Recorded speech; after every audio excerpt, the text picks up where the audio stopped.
Good morning.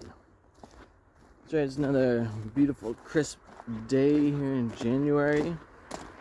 Walk around the farm. When I woke up this morning at my place, there was no frost on the ground, but as soon as I came down in elevation, boy, was it ever there. Oh, and that looks terrible, the other end. I don't know if you can see that. Anyway, there's always some door left open. Isn't that the case? You gotta find it and close it up before some creature gets in to eat all your stuff, or whatever the things might be.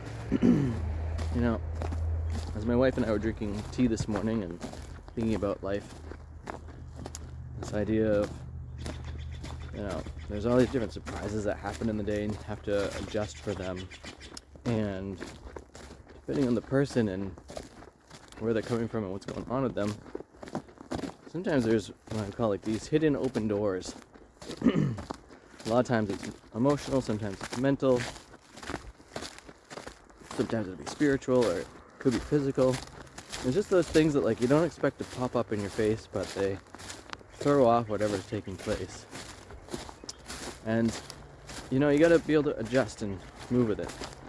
Emotional agility, mental agility, even spiritual or physical agility. And I commented earlier about my brother challenge, and one of the things I'm doing this year is taking my health back over. One of my brothers won the health category this past year, which I had mostly been claiming for a while. And so I congratulate him on that endeavor. Good job, Eric. And also my brother Nick did pretty well with it. Good job, Nick.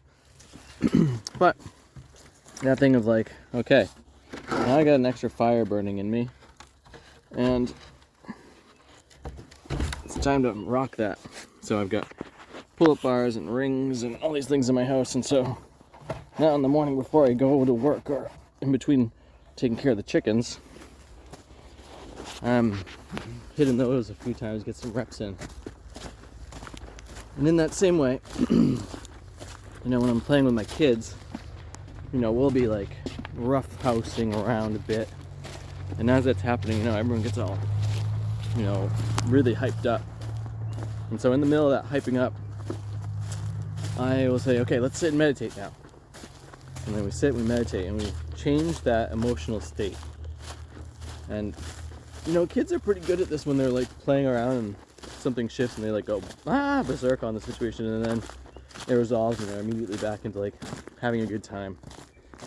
Sometimes adults lose that ability in different ways, but it's similar to exercise, where it's just create opportunities to practice, where you're not having to be on in a particular thing. It's just some fun little moment you're doing, because without that training, without that practice, when the actual moment happens where life is whatever reason it might be. Look at all that frost. There's some walnut trees I need to get in the ground, but not right now. That you revert back to whatever training you had. And since when I was a kid, we didn't talk too much about emotions, and I see doing that with my children, that they seem a lot more capable of making some different, interesting, good choices, and recognizing when they need to stop and take a breath, even if it's hard. And if we could train that in early, and this also goes for oh, here's this new idea that I heard of, and it's making me think about things in a nuanced, different way. And then having an open state of question to that, to recognize that information's always getting updated. And it's so easy to fall back into an old pattern, but to actually breathe through the experience, recognize that there's going to be constant new information coming in, to adapt and change with it. One of which is just I just got all these birds, chickens in particular, and they're eating so much food, and the food to eggs at first was not in alignment. And so we had to get rid of a bunch of those birds. And I'm still questioning how many more birds I should get rid of. Because, everything serves a purpose, and if it's not serving its purpose, I have to question Am I just here as like a general caretaker at a nursing home kind of a situation? Or am I actually like doing this for a reason that has an outcome that I'm looking for? And to know that, like, to ask that question, like, what is the legacy I'm leaving behind? Can be a good one. Think about where you are when you're 60 years old and what your life's like then. And the notion that there's going to be lots of different open gates in the space. Some that need to get closed, others that need to remain open, and some that you need to maybe open for others. And sometimes it's just asking a person to breathe so they can change their state. Other times it's like, hey, here's some information you might not be ready for, but I see you could use it. Getting lots of good stuff like that in my men's group right now. And I bring all this forward so that you can live your best life. If you're not doing that, then what's the point of living? Seriously? And you recognize that, like, there's always an opportunity to change. Like, you can teach old dogs new trick or all the kinds of things.